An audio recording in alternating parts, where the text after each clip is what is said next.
ये तस्वीरें हैं भारत और मलेशिया के बीच रिश्तों की गर्माहट की।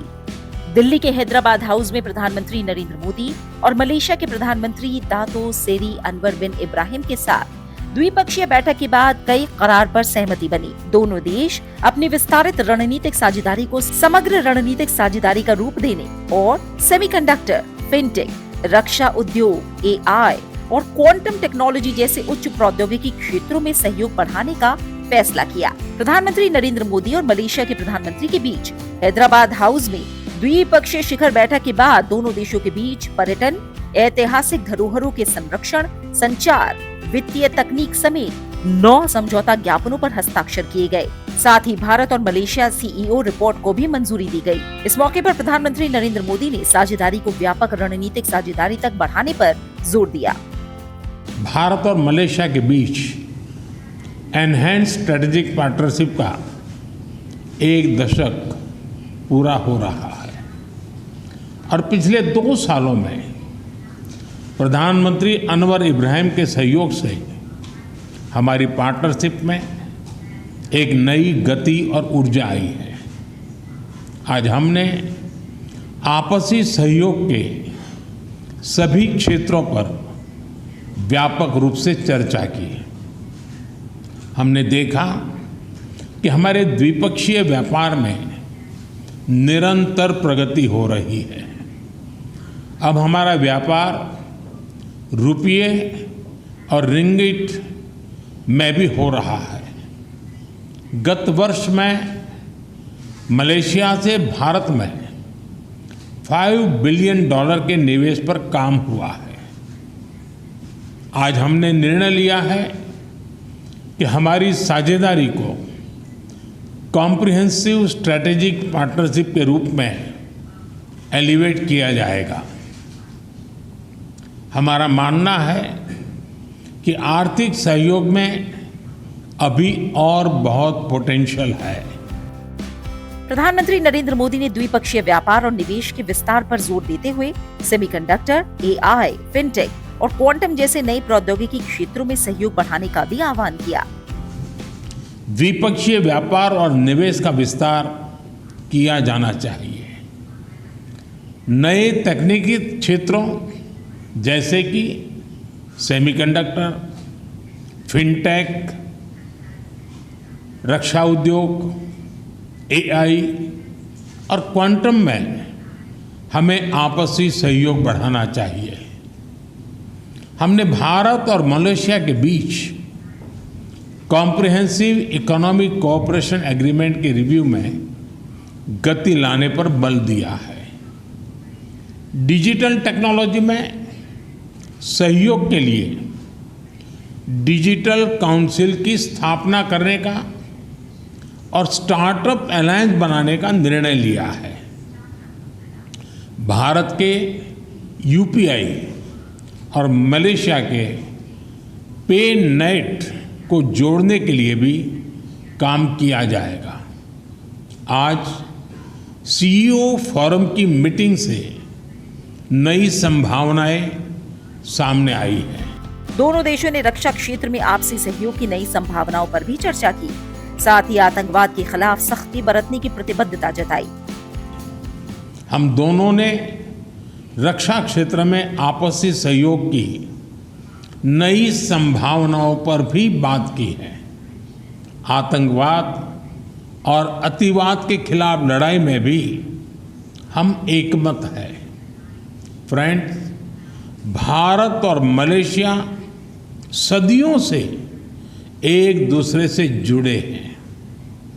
मलेशिया में रह रहे लगभग 3 मिलियन भारतीय प्रवासी हमारे बीच एक लिविंग ब्रिज है। भारतीय संगीत, खानपान और फेस्टिवल से लेकर मलेशिया में तोरण गेट तक हमारे लोगों ने इस मित्रता को संजोया है। पिछले वर्ष मलेशिया में हुआ पीआईओ डे एक बहुत सफल और लोकप्रिय कार्यक्रम था, जब हमारे नए संसद भवन में सेंगोल की स्थापना हुई तो उस ऐतिहासिक क्षण का जोश मलेशिया में भी देखा गया। प्रधानमंत्री नरेंद्र मोदी ने दोनों देशों के बीच लोगों की आवाजाही को सुविधाजनक बनाने के लिए वीजा प्रक्रिया को सरल बनाने की बात कही।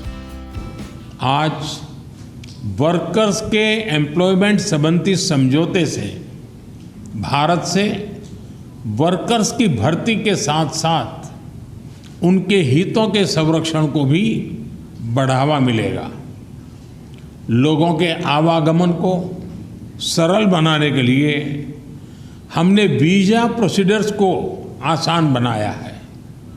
विद्यार्थियों के लिए स्कॉलरशिप और सरकारी अधिकारियों के प्रशिक्षण पर बल दिया जा रहा है।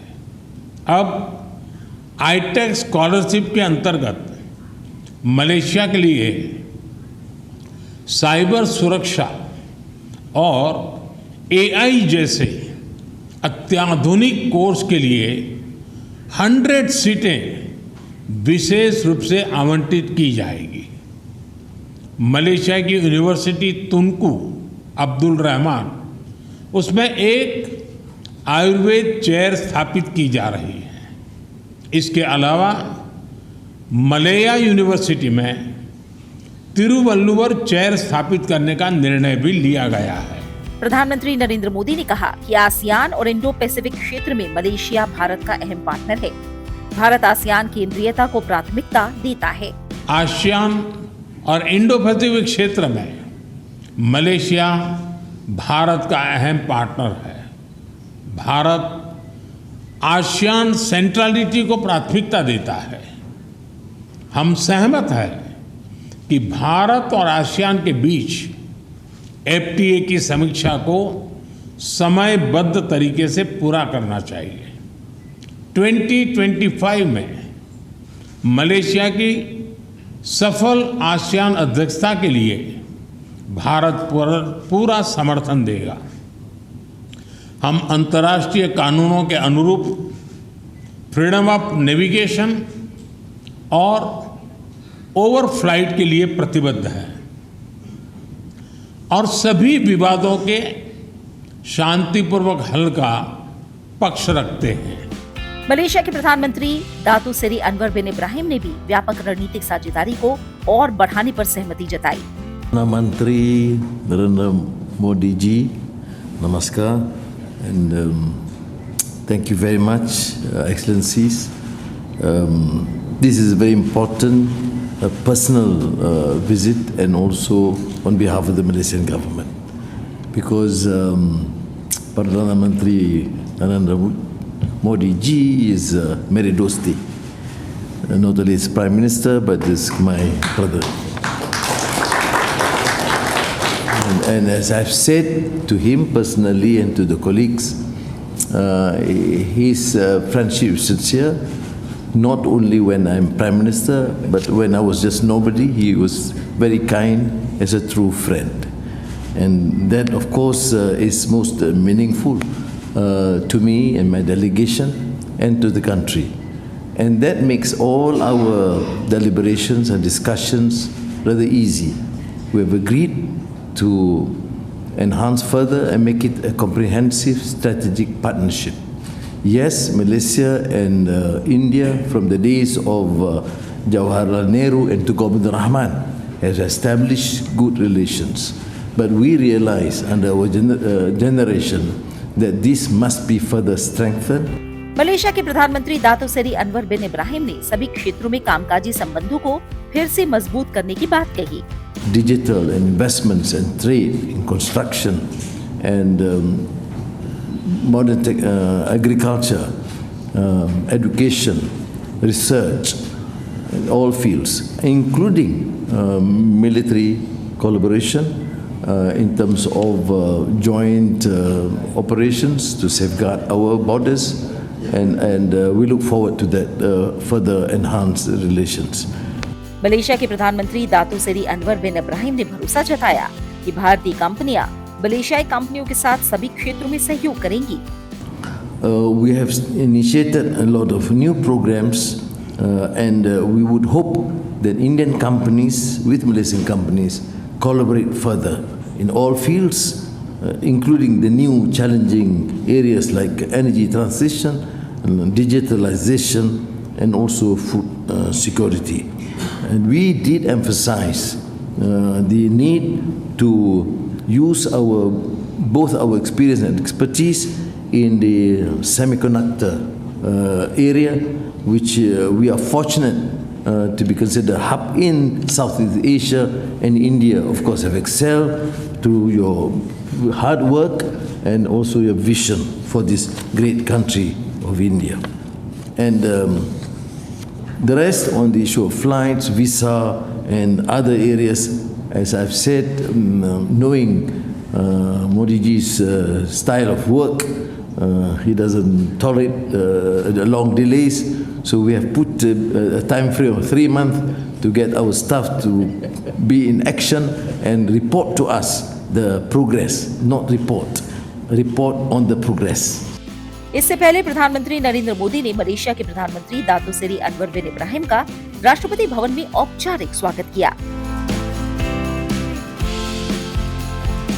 मलेशिया के प्रधानमंत्री ने दिल्ली के राजघाट पर महात्मा गांधी को श्रद्धांजलि अर्पित की। साथ ही मलेशिया के प्रधानमंत्री ने दिल्ली के राजघाट पर आगंतुक पुस्तिका पर हस्ताक्षर भी किए।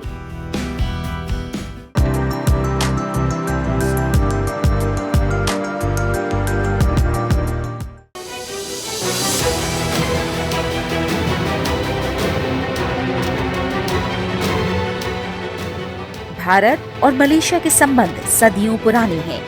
भले ही दोनों देशों के बीच राजनयिक संबंध 1957 में स्थापित हुए हों, लेकिन दोनों देश भाषाई, सांस्कृतिक और ऐतिहासिक संबंधों से जुड़े हैं। बहुत पहले से क्षेत्रीय संकटों के बावजूद दोनों देशों की साझेदारी कायम रही और पूर्व में भारत की भागीदारी की आधारशिला है Malaysia. Since Prime Minister Anwar Ibrahim has assumed office in 2022, our relationship has really taken an upward swing.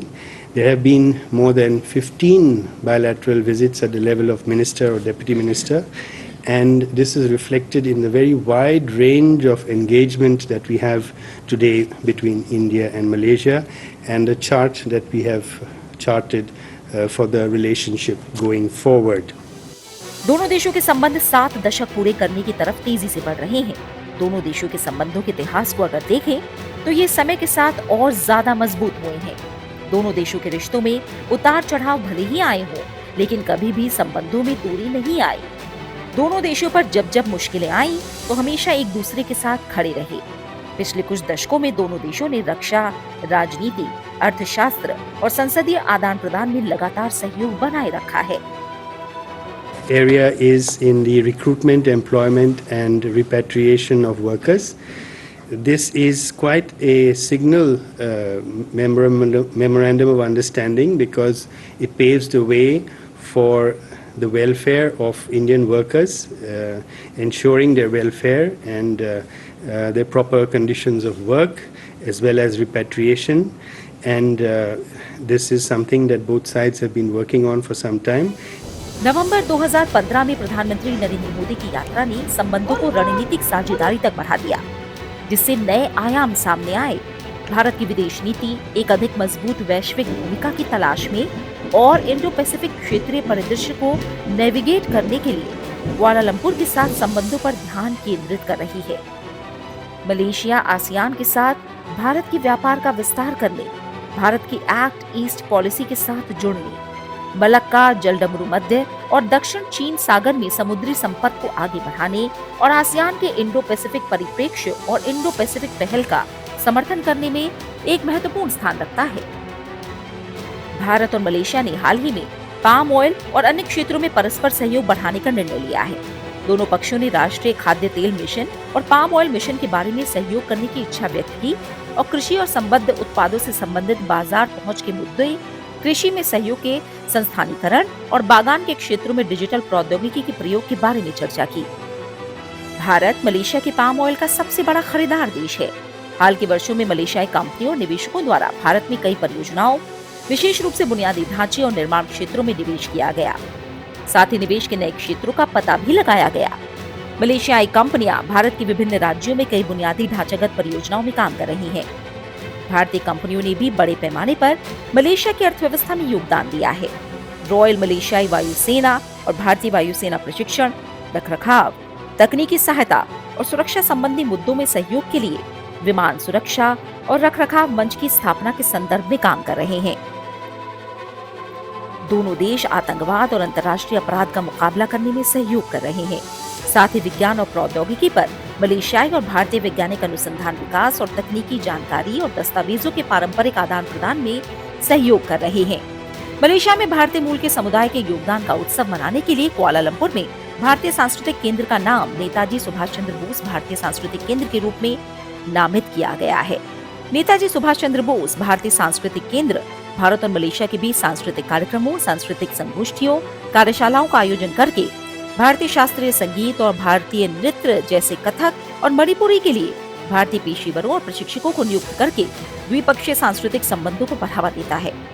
इसके अलावा खिलाड़ियों, प्रशिक्षकों, खेल के नियम और प्रशिक्षण पाठ्यक्रम के आदान प्रदान के जरिए खेल के क्षेत्र में सहयोग भी काफी अहम है।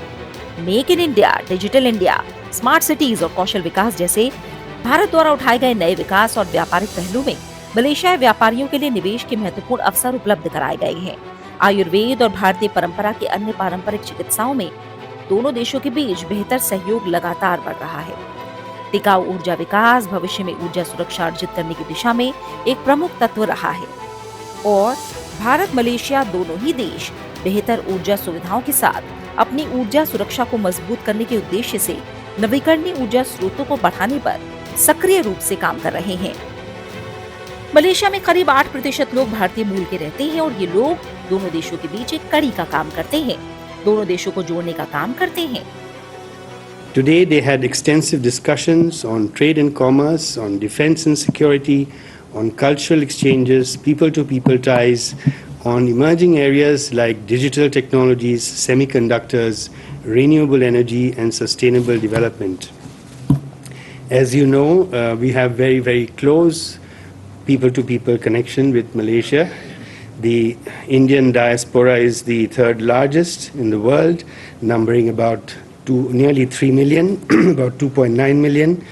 And it is the second largest PIO community, numbering about 2.75 billion, excuse me. It is also home to many skilled and unskilled workers and IT professionals from India who participate in the Malaysian economy and contribute to its growth and development. पिछले एक दशक में भारत की विदेश नीति बहुत मजबूत हुई है। यूरोप, अमेरिका और खाड़ी देशों के साथ भारत के संबंध मजबूत हुए हैं। साथ ही बदलते समय के साथ भारत की एक्ट ईस्ट नीति भी सफल साबित हुई है। एक्ट ईस्ट पॉलिसी ने बुनियादी ढांचे, विनिर्माण, व्यापार, कौशल, शहरी नवीनीकरण, smart cities, make in India और अन्य पहलों पर हमारा घरेलू एजेंडे में भारत आसियान सहयोग पर जोर दिया गया है। एक्ट ईस्ट पॉलिसी का उद्देश्य आर्थिक, सांस्कृतिक संबंधों को बढ़ावा देना और द्विपक्षीय, क्षेत्रीय और बहुपक्षीय स्तरों पर निरंतर जुड़ाव के माध्यम से एशिया प्रशांत क्षेत्र के देशों के साथ रणनीतिक संबंध विकसित करना है, ताकि भारत के उत्तर पूर्वी राज्यों को उन्नत कनेक्टिविटी प्रदान की जा सके।